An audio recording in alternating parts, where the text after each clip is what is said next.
What's good, YouTube? Steel here. And once again, I'm bringing you the most in-detail meta report on YouTube, and the title is no exaggeration. I think it's safe to say that Giratina is getting a little out of hand.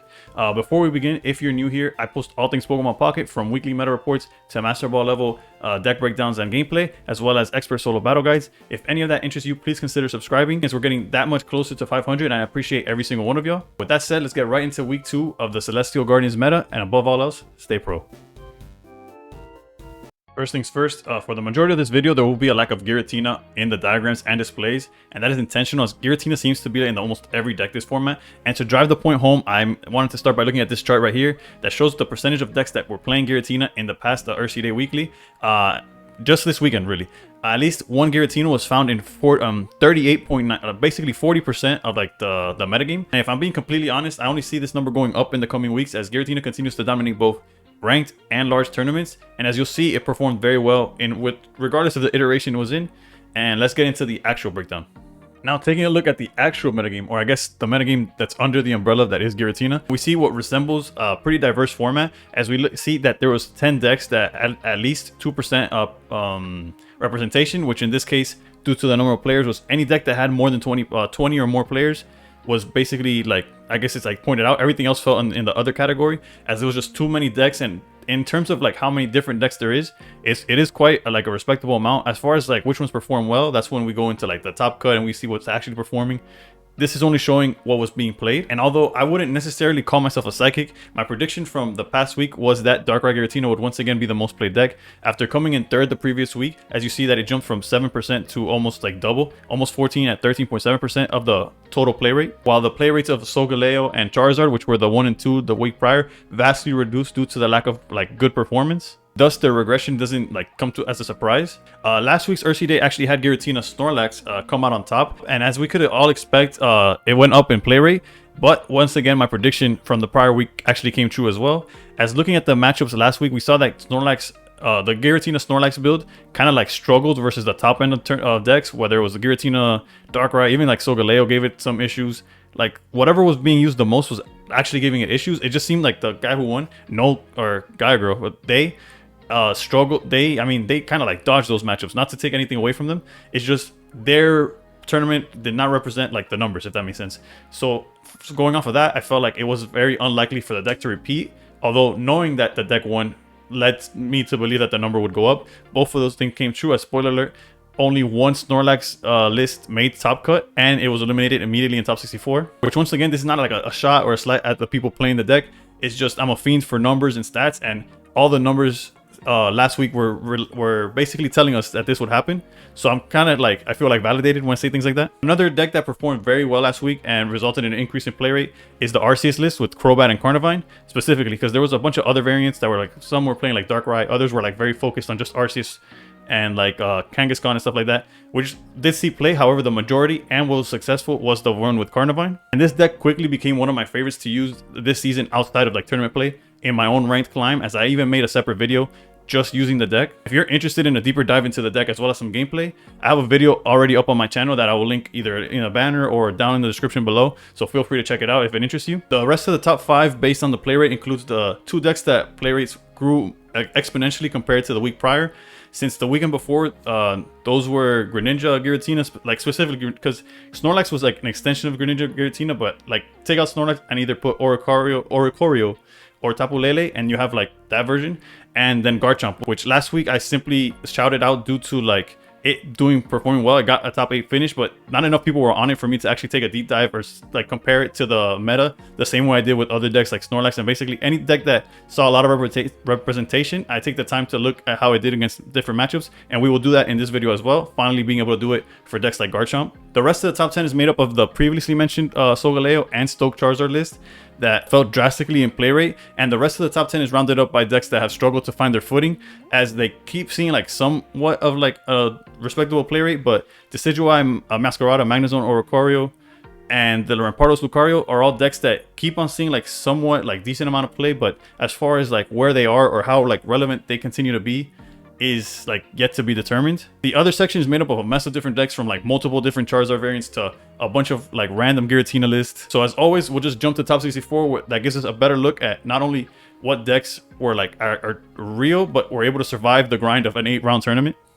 With a quick look at top 64, we see something that's more aligned with what we are used to in Pokemon Pocket, where the top 3 decks more or less take up like 2/3, like 67% of like top cut. And in this case, the top 5 decks are actually taking up like 3/4 of it, like 75% of the entire top cut. It's basically more like top heavy. It's at least that's how it's been in the past. And if we ignore how many of those decks are just a front for Giratina decks, this metagame seems far more diverse and healthier than the Shiny Revelry format, in which Giratina Darkrai was taking up to like 50 to 2/3 of the top cut all by itself. Ultimately, the top cut metagame reveals what the numbers last week were conveying, which is the top decks are a tier above the rest, as we see Darkrai Giratina as well as Greninja Giratina take up essentially half of the entire top cut, while decks like Arceus, Crobat, and Garchomp have a fighting chance as they combine to make a more respectable quarter of the entire top cut.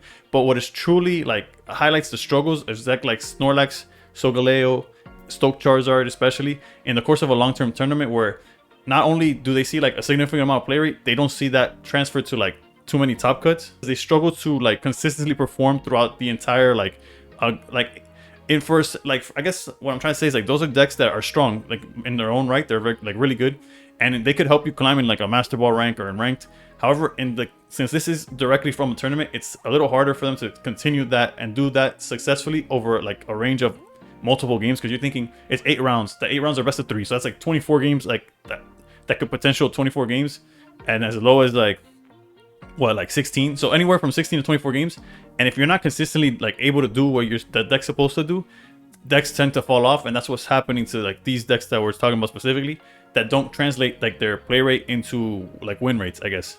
Now this week I actually took a deeper dive than usual into top 64 to answer a question. I'm not really sure anybody was asking this question, however I was like wondering to myself, and that is, what are the most played cards in the format? So I took a look at every top 64 list and present to you this list, which is the top 10 most used cards in top 64 of this past weekend. Obviously a whole like 1,000 players, it's a little harder to like decipher, but 64, you know, I was able to take the time to like look at the list, control F, and kind of figure out what cards were being used where, excluding Professor's Oak and Pokeball that tend to be like used in every deck. However, fun fact, there was like 3 or 4 lists that weren't using Pokeball, and they were all either a Garchomp or some kind of like fossil variant. As expected, it would be a list predominantly led by trainer cards. However, it is the card of the hour, Giratina, that we keep talking about, that saw play in over half the decks, as it saw 53% of the top 64 was at least using one copy of Giratina EX. This included like the known list as Darkrai, and includes the Greninja list, but also includes like lesser known lists like Lunala Giratina, and I think there was even like an Arceus Darkrai Giratina deck that we will look into later. But yeah, more than half the decks that were in top cut were at least using one Giratina. Surprisingly to me, it was Giant Cape that was actually seen in the most amount of decks. I know Giant Cape is a good card, and it keeps like your Pokemon out of certain ranges, and like certain decks have to use it. Other decks, I feel like even like Solgaleo, that's like a tool like based deck, only plays one. So I was surprised to see that 84% of the decks in top cut were actually using it, which in numbers and like easy numbers, it's 54 of the top 6. So only 10 decks were not using Giantscape in them. And a card I haven't touched on enough in these videos, like this video I haven't really mentioned it, and last video I didn't really put too much emphasis on, is Rare Candy, which we are all aware of how much of an impact it's had on the meta. As you can see, 70% of the top 64 was using Rare Candy to some extent, whether it's to play Charizard, whether most of them were to play Greninja. That answers the question that I had like before the Rare Candy was officially in the game, which is what would be more popular? Would it be using Rare Candy to bring out a finisher in the form of like Stoke Charizard, Incineroar, Decidueye, or the support version like a Gardevoir or that type of angle? And as you could clearly see, despite it being used in both, like just Garchomp decks and all that, it seems like the support engine has been like the most successful. Being able to have your main attacker be a basic like a Giratina or a Darkrai, and then have Greninja as an option, like a side option, makes it where if you don't see the Rare Candy, it's not that detrimental to your win condition. However, Rare Candy, great card, and as you can see, it's in most decks. And I guess the only other takeaway that I found that was like stood out to me, because obviously Cyrus saw more play than Sabrina, especially with all the Greninjas. Greninja list love Cyrus because they're able to poke something in the back and bring it out, so it makes sense. Is that red card actually saw more play than Mars, which maybe that's just coming from me, that I'm not a red card enjoyer. I'm not a big supporter of red card, never have been from the very beginning of Pokemon Pocket. That actually, like, I actually got sold on the Mars idea, so I play Mars in a lot of my lists. However, red card being played more than Mars is something that, although I have noticed that it's gone up in trend, like there's people playing 2 red cards in their Giratina disc and all that, I did not expect it to see more play than Mars. Now we get to my favorite part of the video, as we take a look at some of the lists that stood out this past weekend. And if they have enough data, we will dive into how they stack up against like the most played decks in the format, starting with what won the tournament. And I truly believe that this is the best deck, or is on pace to be the best deck, Giratina Greninja, specifically the one with Tapu Lele. And I think it's important, like before we get into how the deck stood up against the format, that the data is going to be a little misleading, because Limitless TCG, which is the website where I use to get this information, has this version alongside the Oricorio version, sort of like under the same like title of Greninja Giratina. So the stats are kind of like mixed up together, so you can't really tell when a matchup is due to this one being good or the Oricorio one being good, and like vice versa. However, I do want to stress that I do believe that this one, the Tapu Lele version, is the better of the two. Regardless, I'll show you for a quick second the Oricorio version, as both lists are decently like placed in this meta. However, for the Tapu Lele list that you just saw, look forward to me posting a list about gameplay and breaking it down a little further, as honestly, it's a very strong deck, and I feel comfortable using it in ranked. So that not only is it a list that will help me climb up as I try to get as high as possible, but also I can show y'all the deck in action. So don't forget to subscribe and hit the bell so you get notified as soon as that comes out. Once again, I want to stress that these results include both deck variants, the Oricorio and the Tapu Lele. So we won't take the numbers on any predictions. I won't make like, oh, due to this. Like, it's hard to say what is like due to, like, for example, like Darkrai Giratina, we see that has a 72% win rate. Is it because all the Oricorios like completely housed it? Honestly, the truth is that both lists house Darkrai Giratina, which is why Greninja Giratina is in such a good spot this format. Regardless, it's safe to say that either version is solid, as combined they had a 55% win rate while crushing the most popular deck in the room.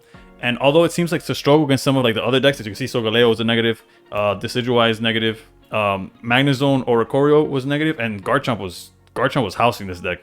So as for how it will translate to future, hopefully Limitless kind of finds a way to split the two. But like, as more people play the list, they're gonna be like just more like, this tournament had 81 players playing either list, and then combined together, I'm not gonna go through 81 lists separating and seeing what the exact win rates are. So hopefully in the future we find a way to split these. But I truly believe this is like the makings of the best deck of the format.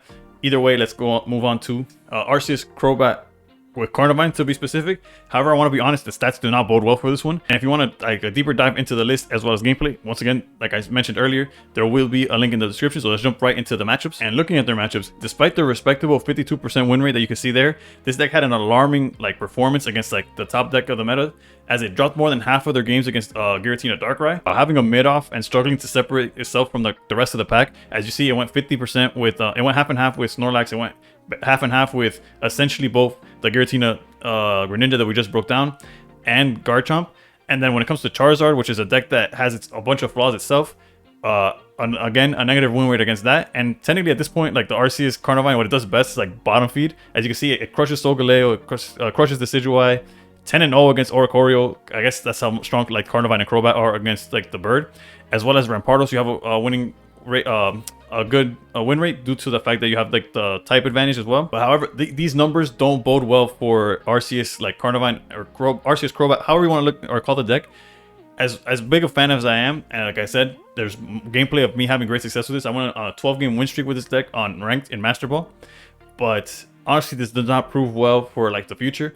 It's possible that you'll see this deck be played more and more because it keeps on putting numbers to get second place and stuff. But if you look at what the matchups are, it could start getting ugly real fast, because it just doesn't perform well enough against the top of the meta, if that makes any sense.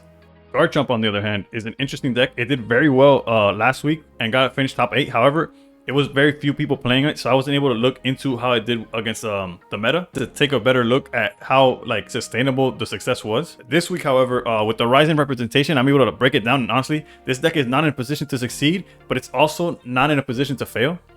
As you can see from the numbers and all the matchups, this deck was essentially getting farmed by Giratina Darkrai.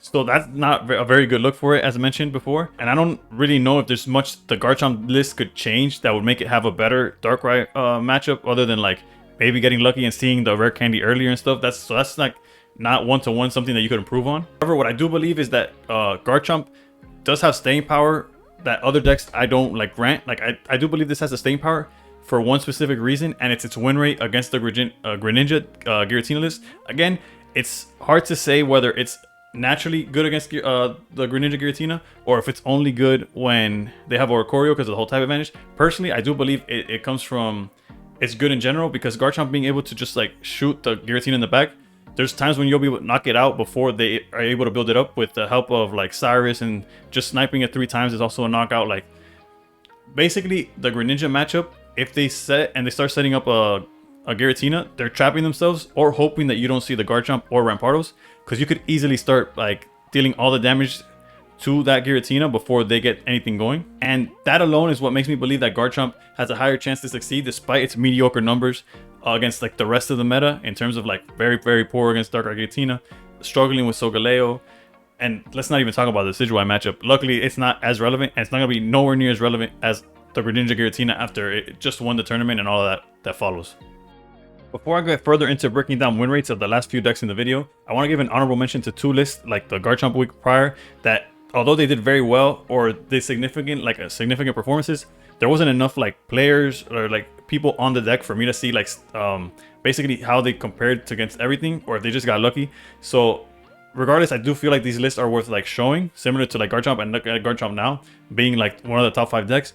Well, either of these decks do that, I can't, like, who knows, right? But regardless, I still want to point it out. Like for this Arceus list that was actually 8-0 in Swiss, unfortunately it ended up falling against what I believe is the strongest deck, as it ended up being the winner, right? So it went 8-0 and then top 64 eliminated immediately to the deck that ended up winning everything. So that's still like, the deck did well enough, right? So to talk about. And this Arceus list was an interesting spin on like the either Arceus Crobat or Giratina Darkrai, because it's technically putting them together depending on how you look at it. Regardless, it's like it has like the very high ceiling of being both the stability that comes with Darkrai Giratina. It's like very constant, you know, you're building up both of them together at the same time. And whether you do that with Giratina, maybe you do Arceus and Giratina, maybe you're building up Darkrai and Arceus, like Dawn helps with that a lot. This is a list that I did try on my own in ranked, and it feels good that you actually are able to attack with Crobat. So like seeing stuff like that, I could definitely see this list seeing more play. As far as more success, it's tough because it does have a bad matchup into the Greninja Giratina, because they are sniping your cards and they could bring out with Cyrus like an Arceus that's not ready to attack, or a Giratina that's just chilling there. So that is what makes me believe that I don't know how good it'll be to play. Like unlike the Garchomp list that I wasn't sure and then started seeing a lot of play. Even Greninja last week didn't see that much play as its own standalone strategy, and now saw a bunch of play. This list I can't really break down, but I don't see it like seeing a huge play rate, but I could be wrong. The deck is definitely interesting and it's definitely strong, but with limited data, I can only predict so much. I guess time will tell, and next week we'll see if this type of, or this style of list gets expanded upon or just completely falls to the wayside. The other deck is Fossil Turbo, or I don't know what the player that uses calls it, but to me it's Fossil Turbo, which utilizes Rockruff as its only basic and relies on seeing either Rampardos or Aerodactyl to close out games. Similar list topped the week prior with a similar concept, but once again they performed, and once again top cut. Not enough for me to like say, oh, this is why it's doing good or this is why it's doing bad. Clearly it has its upside, right? Like if you have Aerodactyl against a deck that's using Rare Candy, and let's say they just have a Charmander up front, they can't Rare Candy it into the Stoke Charizard. So there's certain plays where Aerodactyl just closes out games on its own. But regardless, it felt like a deck that's worth pointing out. It's an interesting concept, something that I might try. I don't know if I feel comfortable using it in ranked, but I guess if I do feel comfortable, you'll see a video. Otherwise, I still feel like it's something that I could show y'all. And you know, like I did last video, comment down below if you tried out this deck or if you've used it yourself. How did it perform, or if you feel like it could be improved somehow. Honestly, I see what they're going for, and it's a very interesting concept. Just there's certain things, like for example, like let's say you lead Rockruff and you didn't get any of your fossils, you do like get one shot by a Carnivine. That never feels good. That's just one thing that came into mind. But regardless, let's go back into the decks that I do feel like we could look into that didn't perform that well. Solgaleo is the deck that I want to look into, despite once again not seeing results. But the main reason is because the players in this tournament essentially ran the exact same list that they did the week prior and ran it back, and obviously, or I guess ultimately, resulted in the same, like similar to lackluster results. And I don't necessarily believe like my list solves all the problems that Solgaleo has in this format, but like Garchomp, it has an above decent matchup against what I believe is the best deck in the Greninja. As you can see, it had a almost 60% win rate against what I believe is going to be either, if not the most played deck, is definitely the most popular, in the sense of like once you go to top cut, I almost want to promise you that it'll have the most chunk of top cut. Again, it gets a little iffy with how much is Oricorio, how much is the other, I mean the Tapu Lele version. Just having that upper hand, I believe gives Solgaleo the potential to continue being a part of the meta and seeing success. And if you want to see both gameplay and a breakdown of what I believe is the best list, because it's not a list, at least I looked over the list in this tournament, and nobody was using the list that I have in my video. And that deck went for me. I went in a 7-game win streak, took it into the video, and then prior to the video, I mean after the video, I went on another 7-game win streak. So trust me, the deck is very strong. Granted, it has, you know, its flaws, just like any Solgaleo list. It is a Skarmory list, But if you're interested in a different list that people aren't trying, at least in the tournament level, feel free to check that out. But yeah, as it stands, like the version that people are using as like the standard version of Solgaleo Skarmory, it's just struggling because it's not beating the best decks. As you can see, Darkrai is poor, Arceus is poor, and it's not beating the worst decks. And it's hard to say worst decks. It's just like the less popular decks. Like Rampardos is crushing you, or Oricorio is crushing you. Decidueye is doing well. So like you have a very niche like good matchups, but one of them is what I believe is the best deck. So having that niche matchup might lead to, like, I don't know, like the best performance that Solgaleo's had to this point. Only time will tell. Next week, watch for Solgaleo and Garchomp, as they have very good matchups against what I believe is going to be very popular next week. Another deck I want to look at that continues to have like poor performance is Stoke Charizard, as it's a deck that either needs to go back to the drawing board, as its only decent matchup this past weekend was against like the Arceus Carnivine list. But also, if the play rate of Giratina Greninja continues to rise, as I expect, I keep repeating that. Look at those numbers: 4 wins and 22 losses. Like, this deck crushes you, and it's gonna become more popular. Like, what are the chances that you'll have success? Honestly, I know the Charizard very much depends on its own play. Like, do you see the rare candy? Do you get to Stoke before they attack? And honestly, with Tapu Lele all over the place, like, whether it's Tapu Lele hitting your Charizard for 100 the turn that you Stoke and pass, or 80 to 100 depending on how much you go to, or Oricorio just saying like, I don't take damage from you. Charizard's not in a good spot right now against a lot of the meta, and especially what's floating to the top of the meta is a bad matchup for you. So that never looks too well. If I have to admit, the same way I said, oh, I got the right prediction on Giratina Darkrai's play rate, I got the right prediction on Snorlax not being too well, I completely missed on Charizard. Charizard being the second most played deck, I thought like more people would be on it, and that's the type of deck that could get lucky and win a whole tournament just on like seeing the right play over and over again. That did not translate. People dropped the deck, and the few that didn't perform as well. And it's not even their fault, honestly. It's just not in the good spot in the meta right now. And will we see it jump back up? Who knows? It's that type of deck where, like, even though you kind of like cast it away, like, it's not. It'll have like a good line or a good, like, it'll go catch fire, and you'll see it like get second or top 4 out of nowhere. That's like the Charizard special, regardless if it's Stoke or the Genetic Apex one. Last but not least, despite the different possible lists like of Darkrai Giratina, like, I feel like every version of it is solved. Although we saw somebody use like a slight variation where they used Arceus Crobat, and I guess it's up to you to decide whether that's a variation of this deck or a variation of the Arceus deck. But I guess that's innovative. But regardless, I did want to look into the win rates. I'm not gonna show you a list for Darkrai Giratina. We've all seen them. It hasn't changed basically for months, like for over a month now. But regardless, I did want to look at the win rates though to see like where it's at. And as you can see, it crushed Snorlax. It did very well against Arceus. It struggled again. Like, basically, just look at this entire chart. There's 2 decks that like that contributed to like losses to Giratina Darkrai, and one was obviously like Turbo Oricorio with the Magnezone list. But the other one was the Greninja pile, which I know on face value you could be like, oh, it was just the half that was using Oricorio. They clearly like inflated the results. From personal experience, the Tapu Lele version does just as well against Darkrai Greninja, because since you are using Psychic Energy, you're able to charge your Greninja before your opponent does, and thanks to Greninja, like your Greninja, you're able to snipe exactly what you want to pull out with Cyrus, while Darkrai could only snipe whatever you have in front. So you have a lot more control of the game state, of the game board, of everything that Darkrai Giratina does not have. So that's why I want to look at this specifically. However, it's really hard to count this deck out ever, because a 55 win rate is still really good. Basically, anything that's not using Oricorio or some form of like counter to the deck just gets completely obliterated. As you see, Garchomp went going 53 and 20 against any deck is insane. And Garchomp is that kind of like, it's almost like an aggro. I don't know. It's popular. It's a fan favorite to Pokemon, so it's gonna be there. So if you're a Darkrai player and you see that, you're like, okay, I gotta win, I guess. At least that's what the stats say, right? The stats also say that Oricorio is definitely the answer to Darkrai Giratina. Will that be enough to dethrone Darkrai Giratina from being the best deck? At the end of the day, it will be dethroned by another Giratina list. So is that truly a win? With that said, I hope you all enjoyed a little deeper perspective into the results of the largest tournament in Pokemon Pocket. I post meta reports like this every week, and if you want to keep up with what the results are truly saying, feel free to subscribe so y'all stay one step ahead of the competition. Best of luck to you on either your ranked grind or your next tournament, and above all else, stay pro.